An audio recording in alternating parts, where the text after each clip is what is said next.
Hey YouTube, how you guys doing today? Kevin here coming at you with another video.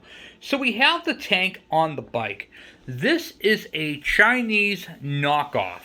And I wanted to talk to you guys about this. It's not on the bike right now. I don't have the grommets. It's just sitting on the bike. See right there, the back part's not on there and the front part's not on there. So she's just kind of sitting on there. I wanted to see what it looked like. But I figured I'd turn on the camera to show you guys what I had to do to this.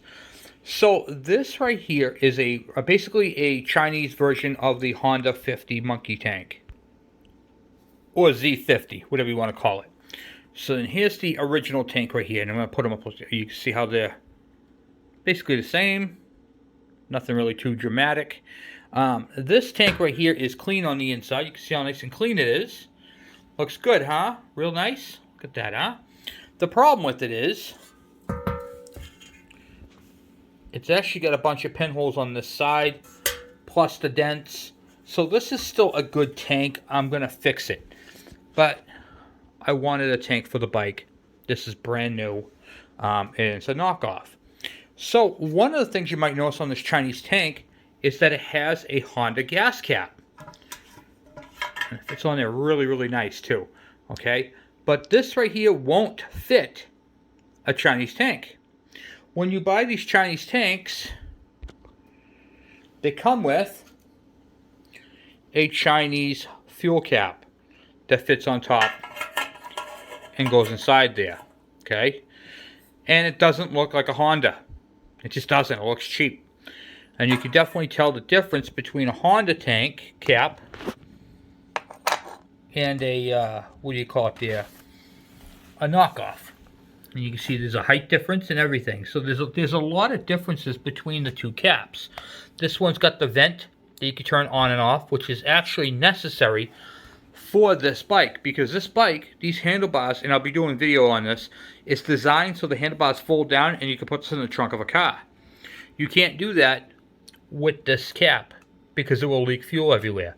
So it's different tanks. So I'm going to show you guys what I did to make this cap fit this tank, because it will not work otherwise. But before I do that, please take a moment, hit that subscribe button if you like videos like this, and hit that bell icon so when I post a video, you guys get it. Let me get you guys in the stand and we'll get crack-a-lackin'. Alright, so I got you guys in the stand. Let me show you what I used. I used none other than a Dremel. Show you guys real quick.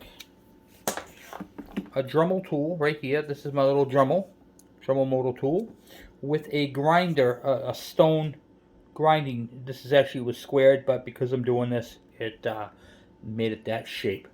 So what you're going to do, turn this light on here. What you're going to want to do, and it's going to be kind of hard to see, but I'm going to show you what you have to do. So you got to be careful for here and on this side, okay? But what you're going to do is you're going to hold this at this angle, and you're going to work this back and forth. Now inside here there's a little step. You don't want to take that off. That's a stopper. So I'm going to take you guys back out of the stand and show you what I had to do. So what I had to do is I had to grind out. So you can see right here there's a step. Okay? It comes down, and then you can see next to it where it's all been chewed out. So what I did was I copied this tank right here to make it. What you're trying to do, and I'll show you. If you look on the bottom of the cap, see these tabs? Okay, these tabs are further down. So that part right there drops down further than the Honda tank. So in order to do this, I had to basically grind it out, but not to the stop, because you want the tank to stop. So you want to do it a couple of times and then try it, because you want to make sure it fits on there snug. What the heck? Where's the, there we go. Okay, so once it fits in there, you gotta grab it. Now it can only go up to a certain point, and then that is on there. And then you can open up your valve, however this valve opens. So like that, yep. So it's one-handed here. Till it says on and off. And it's all nice and tight, which is nice. Okay, that cap does, you should have no up and down play, and it should seal up really, really nice tightly. Okay? Okay, so if you look in the hole on top of your tank where the fuel cap fits in, all right, this is what it's going to look like on each side. There's two of these, all right. So that little tab, this little tab right here, rides on this, I call it a metal cam, and then here's your stop. This little stop right here is why you can't turn the cap 360 degrees. All right. So in order for the Japanese cap to fit the Honda, you're going to have to grind out. You want to keep your cam. This is the cam area right here. So this is what I refer to as a cam. You want to keep a cam so it looks like this. And then you basically want to trim it back. But I'm going to tell you something. When you're doing this, okay, you want to take off a little at a time. And you want to do it evenly. So whatever you take off on the left side, you got to do on the right side. And then keep trying your cap. Because if you take too much off and you make this margin too small, the cap is going to go on there real easy and it's going to be clacking like this, and then it's going to vibrate loose and fall off. Okay, you don't want that to happen. You want this thing to be nice and tight. So take your time, use the Dremel, and keep removing material right up through here until you get to your stop. Don't cut out your stop, because then you're going to go too far and you're going to be able to turn your cap 360 degrees and it's going to keep popping off on you. So go up to your stop and, like I said, bring it gradually into where it's got to go. And then the more you remove, every time you remove something on one side, do it on the other. If you can mark it with a Sharpie, you know, I'm going to take off this much and then try it. And then that's what I did. So I just kept going until the cap fit on there nice and tight. And that's pretty much all I did with that.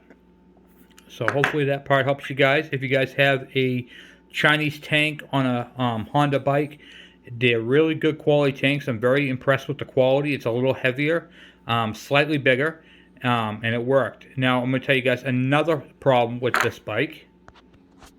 One of the other problems with this bike is the petcock location. Okay, it is really close to the air filter. Now I don't know if that's going to change when I put the when I actually get it into place with the grommets, but I noticed it was definitely different. And it came with a petcock right here, which only has a couple of threads on it, a really cheap gasket, and this right here is going to leak, no doubt about it. And I'm not going to use this. So I looked at the cap, the threads, and you cannot use the Honda one. The Honda one has smaller diameter nut, so it won't even fit onto it. So the if you notice right here, I have this style petcock right here. This is a brand new one for a Kawasaki KM100, KD80, KD100, MC1, those style bikes. And I have a bunch of these, so I figured I'd use that. It's got the fuel filter at the bottom, so I don't have to put one in line, and the bottom register, so I can bring my fuel line out and around, and it should be perfectly fine. I'm pretty happy with that. And with this type of fuel petcock, it gives me a reserve. So I'm very happy with that as well. So I'm going to use a clear fuel line and loop that around, and that will be perfect once I get it into place, actual place. So I do want to just take a moment and show you guys that. You can see right there where I chewed it out. And you just basically got to do it evenly on both sides. Blow the tank out when you're all done. Clean it out. And you can use one of these beautiful Chinese knockoff tanks. They're good quality. They're nice and thick and solid. And I'll be honest with you, I think they're a little heavier than the factory one. The factory one obviously is nicer. But if you're looking to do a budget build, this is a perfect introduction to that. They welded it up pretty nicely at the bottom, so I really can't complain. I think this is going to last on this bike for many, many years. So anyway, guys, all right, on to the next project. All right, so now we're on to the next project, and that is the shifter shaft. Now, I want to talk to you guys a little bit about shifter shafts, because I see a lot of people and they talk about shifting problems, and what they do is when these don't fit on here nicely, okay, what they do is they take a hammer and drive it on. Well, the problem with that is when you hit it on this end, it messes up on the other side with the transmission. You can actually bend your mechanical mechanism on the other side. So I'm going to show you guys an easier way to do that. You can tap on it a little bit. As you guys see me doing the videos, I hold it up, I choke it up like this, and then I tap on it a little bit. That is okay. But when you're grabbing it back here and you're really driving it on there, I get, Kevin, well, it was really hard to go on. Yeah, but you just messed up your shifter on the other side. So I'm going to show you guys a little bit of a tip and trick. First, let me say that the shifter that I got for the bike is for the Z50. It is not OEM, but it is pretty darn good quality. And it's made by this company right here, bbparts.com. And that is the shifter shaft gear shifter number right there. The, what do you call it there? The KO99. I don't know if that's the part number of that is, but you guys get the idea. You guys can look it up either way. Let me turn this off for a second. There you go. A little better. All right, cool.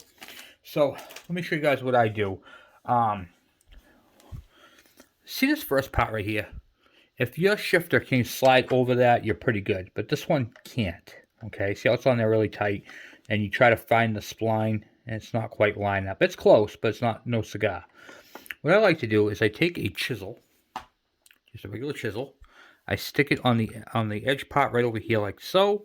I grab my hammer, give it a little bit of a tap, get it into place, and then you'll see where it kind of fits on. All right. Once you get that to where it's going to line up, or however you want it, then you can just give it a little bit of a gentle tap.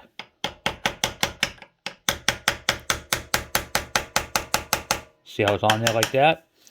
And then that's pretty much it for that. What I'll do is I'll take this off, because now I'm into the splines. And then I will gently tap on it, which is perfectly acceptable to tap on it. You just don't want to be driving it in. You know what I mean?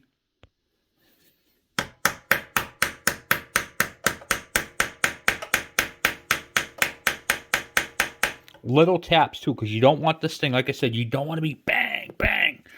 Just drive it on a little bit until it fits flush, like so. And you should be able to take your shifter shaft and move it in and out a little bit. That's perfectly acceptable. That's where I want my shifter. Boom, boom, boom. Boom, boom, boom. All the way up is neutral, and all the way down is third gear. Okay, so then we get a bolt in that. Okay, find that bolt. Where I put that bolt? Here it is. And that should slide in all the way down to the threads. If it's not, you might have to move it out or in. But you should be able to catch your threads by hand. If you can't, you might be too far over. Like, I think I'm too far over. So I'll do, so I'll put the screwdriver in the back. Kind of pry it forward a little bit. Just until I can catch the threads. You want to catch these by fingers, by hand, before you just go and tighten them down. Okay. Alright, I'm into it there. Alright, now we get my wrench. Wrench I'm using is a factory Honda wrench. Oops, you can see it. 10mm on one side, 12 on the other.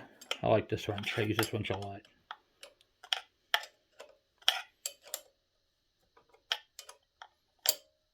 What I'll do is I could use a ratchet on that, but I don't have one with me. And when you go tighten these up, do not gorilla tighten them. You don't need to gorilla tighten them. You just want to make sure that they're tight, but not over the top tight. Alright, so snug is good. Remember, all the way up is neutral. I should be able to turn it, which I can, yep. And then you got first gear, second gear, third gear. Then it goes up, second gear, first gear, neutral. Alright, cool. So the shifter is on. Next. Okay, for the next part that we're going to be working on is this here switch. This switch actually works on and off. The headlights work, the tail light works, all that stuff works, but it's missing the knob. Yes, I said knob because I do not believe in silent letters.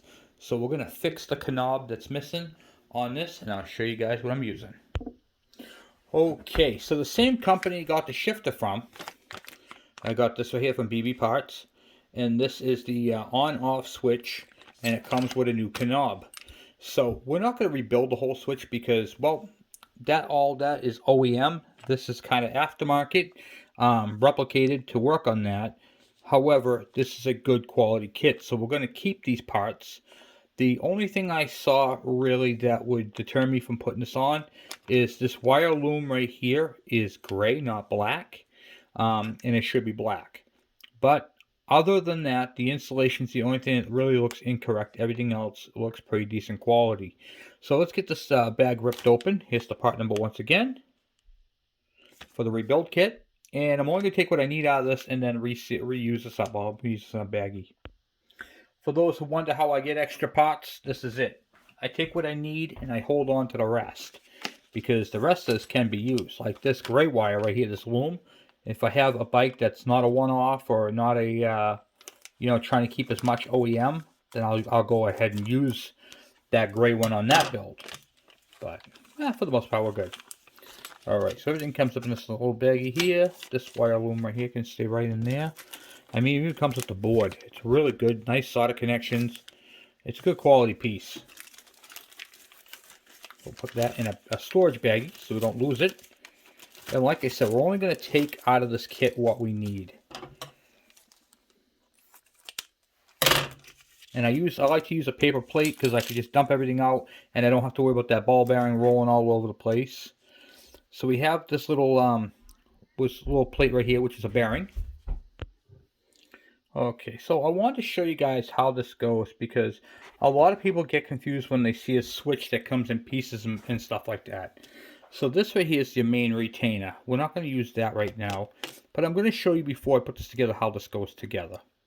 Alright, so here is your switch. This is actually what's inside the black housing. Alright, and then you see the hole, and then you got this little piece here, this brass piece, or copper I should say, the spring, and a detent ball. So I wanted to show you how that goes together. So if you look on it, you have a flat slide right here. Flat slide side, there's nothing on it. And then on this side right here, you'll see the 4 grooves. Alright, so how this works is this little piece right here goes right onto the part with the 4 grooves. Just line it up. And then this right here snaps in like so, just like that. Then you put your finger over that, flip it around, and then you have the hole. The hole is for the spring. And then when you put the switch together, the detent ball goes like that. And now that I'm looking at this, I'm actually going to go ahead and switch out this piece. I'm going to switch out this whole part and just keep the rest of it, only because one, this knob already fell off the other one, and I'll show you why. So if you look right here, you can see these 2 little tabs right here built in. Come on, focus in. The tabs. That actually has to go on, and they go into those adjacent holes when you snap this on. So you want this whole thing to snap together tight. So we are going to go ahead and take apart that switch. Alright, so get you focused in on the switch. Here's the switch right here, and then there's where my thumb is right here, there's a screw. And we're going to take that screw off. We got to be very careful because this is an old switch, but we don't want to, oh, that came off pretty easy. Okay. One, we don't want to lose the screw. Put that off to the side. Okay, and then we get the switch, which comes apart, and we'll bring it this way. Okay. And it looks like there is another screw right down here. So I'll see if we can. Okay, alright, so now we'll take that bottom screw out right here, if we can. Probably have to get a small, I have to get a small screwdriver. Get it, number 1 Phillips. Okay. This part's going to be tricky because when you take this apart, it's going to want to fall apart, typically. Okay, say it's the first screw. Well, second screw, I should say. Get that like that. This is the inner taper one. This one right here actually goes into the plastic. Okay. And now we'll take apart that switch if we can, somehow. Get my pick. Okay, get my pick. So get that keeper out. Okay. Just pry on it gently and then move it off to the left. You can see right here where the groove is. Right there on that metal piece. That right there is for the wire to come through. Okay. Then here is the mount. Right here. This actually sits up on top of the thing, which is where we're going to put it. And then the switch. So you have on, let me get the spider nest out of here. I don't like spider nests. There we go.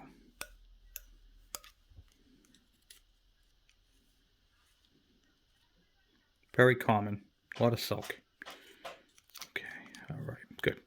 All right. So here is the white switch. Okay. Right here. And then I'm going to pop that out with my thumb so it doesn't go all over the place. What I'm doing is on the other side, I'm pushing it through with my fingernail until it pops apart. Okay, now it's out. Take the whole piece out just like so. Now, that's what it looks like when you're taking it out. And then on the other side is that ball. See that ball? So be careful you don't lose that ball. Grab it with your thumb, pinch it. The ball faces down. There's a spring. And then it pushes on. Come on, focus. Man, this camera's not focusing today here. No. Alright, we'll try that. Alright, so here's the actual metal contacts right here. Oh, where'd you go? Right here is the actual metal contacts, and they all look good. Just want to make sure they're nice and clean, which they are. They're very good condition. And the contact plate that comes with the looks like this. It's like a goldish, coppery, brass type stuff, which I believe is actually better than the aftermarket. So since this worked, we're going to reuse this one over again. Just because I like this one. This one went with this setup, but we're going to change out this plastic piece because it's just one. Alright, so step one. I cleaned out my spider nest in there, and I'm going to set this right here. It goes into these two grooves. Let me see if I get my pointer here. Here we go. There's a groove right here, and there's one on this side, and the contacts go facing down. I'll show you how that's going to look.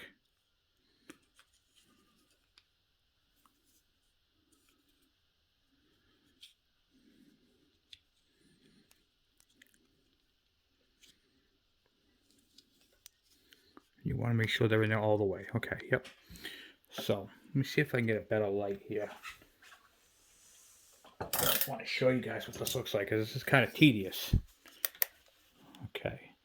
So you can see how it fits inside there. It's into both grooves on each side. Okay, so we got that part in. Now we're going to use the new switch, but we're going to use the old contact, because those are the better contacts. The original, if you can get the OEM one, and it fits right into the aftermarket one perfectly, and then there's going to be a spring and a ball on this side. Now the ball is called a detent ball, and if you look, let me see if I can blow you guys up a little bit more. You're going to see those two grooves down bottom. See if I can do this like this and get this to show you guys. There is a groove right here and a groove right here. So the ball actually pushes on the spring and stays in it. That's what holds it. The ball sits in this groove. Then when you switch it to the opposite position, the ball goes over the hump and fits into that one, and that's what actually holds the switch from flopping around in there. And that's pretty typical of a switch, how they work. Okay, so the next part is kind of tricky because it has to do with a spring and that ball. Okay, so get the spring and the ball, if I can get that. Give me a second here.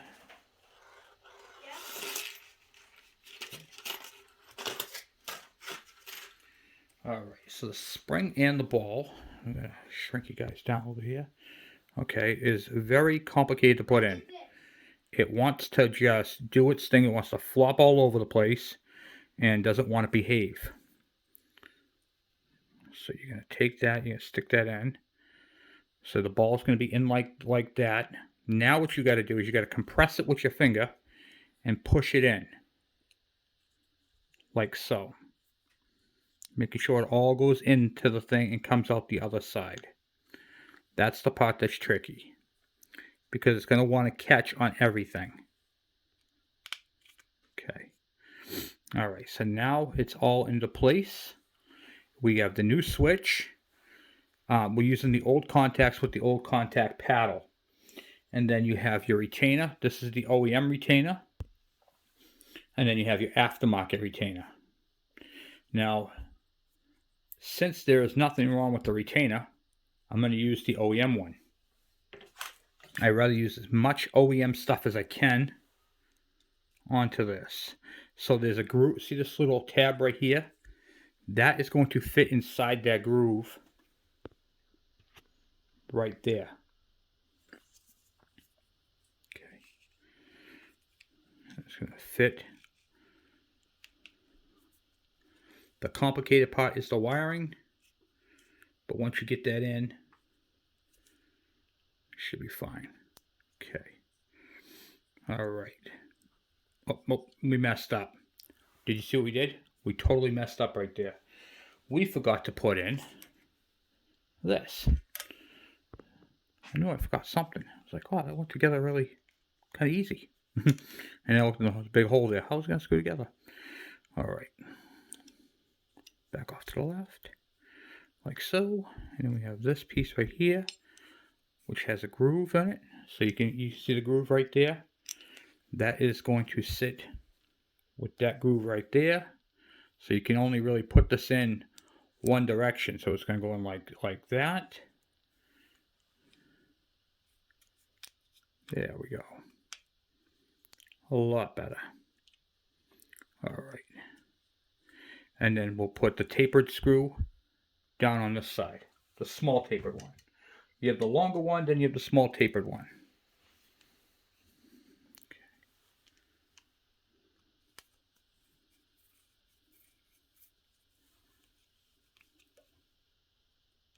Okay, good and tight. Then I'm going to flip this around and put this onto the handlebars. Just like so, and then the screw comes up from the bottom. Okay, go that way, like that.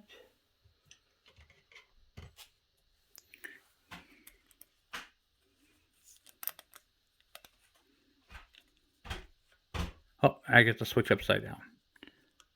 Boy, I'm really messing up today, ain't I, guys? Here we go, like this. Boom, boom, boom. Oh, some more of a spider nest inside there. Alright. Kind of wiggle around till you get to the proper spot.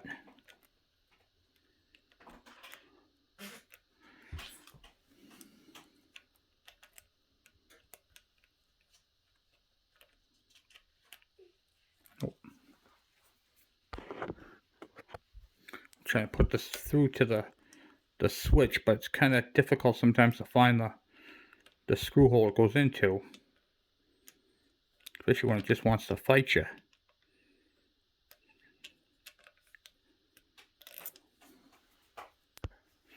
Okay, that was kind of a pain in the neck. So underneath here there are two holes. You got to find the one that your switch goes into, which basically once you set it on, you can see where it sits. All right, and then you snug that up. Okay, switch is on there good and tight. And then we have to put the rest of it together. On this one is a brass bushing, which goes over the top, like so. And then you have your actual switch. Now the switch has these two little divots. And on that white piece that sticks up, there are two little tabs right there that line up. This part can be a pain in the neck because you got to push down on it. And it doesn't want to always snap back up.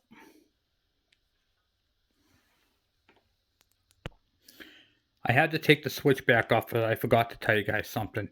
When you're putting the switch on, you put the metal piece in first, like I showed you, and then the switch knob goes over it. But in order to get that to snap on, see this piece right here that goes through for the screw? You got to push down on that and then push the two together. And then what happens is, as you can see right here, those little white tabs right there, that's from the switch, and that's what allows you to push it in. Alright, and then you can see how the switch goes back and forth, and it works out great. Now, that brass bushing actually keeps the tension on that. Without that, this becomes really, really floppy. So you definitely want to make sure you have that on there. And now, we're going to screw that back on, and then we're going to test the switch and make sure the switch works.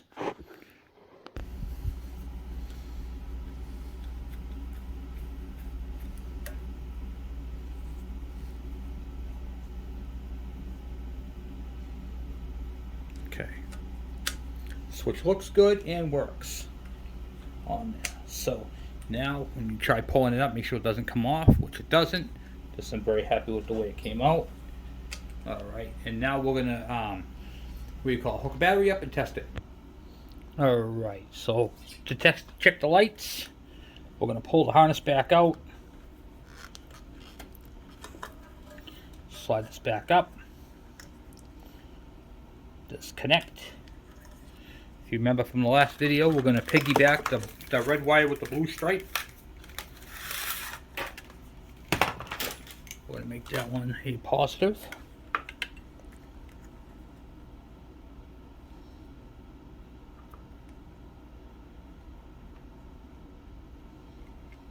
And then we're going to ground the other side to anything that is metal on the bike that is not insulated.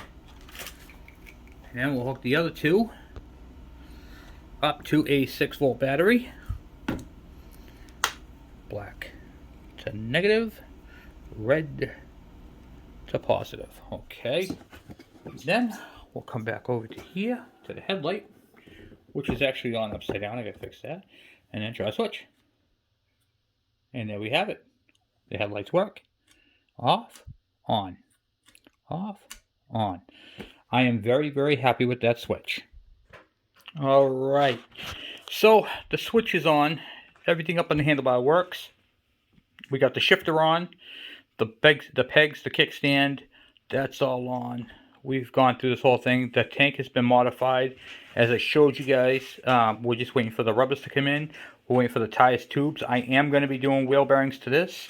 And from the last time when I had this thing running, it did not really want to idle no matter where I did the adjustment, so we're going to replace that carburetor. That carburetor is going to go back into the ultrasonic clean and be refurbished, and we'll use that on another build. So that's pretty much where we're at with this for right now. And I do have decals coming for the tank, the grommets, a seat cover, 2 tires, 2 tubes, wheel bearings, and a carburetor coming for this thing. Oh, and a chain guard. It's not perfect, but it will work. And then this bike right here will be absolutely complete and ready to ride. So anyway, guys, thank you for watching. Thank you for hanging out with me. And if you guys have any questions or comments, by all means, please put them down below. I'll talk to you guys later. I'm out.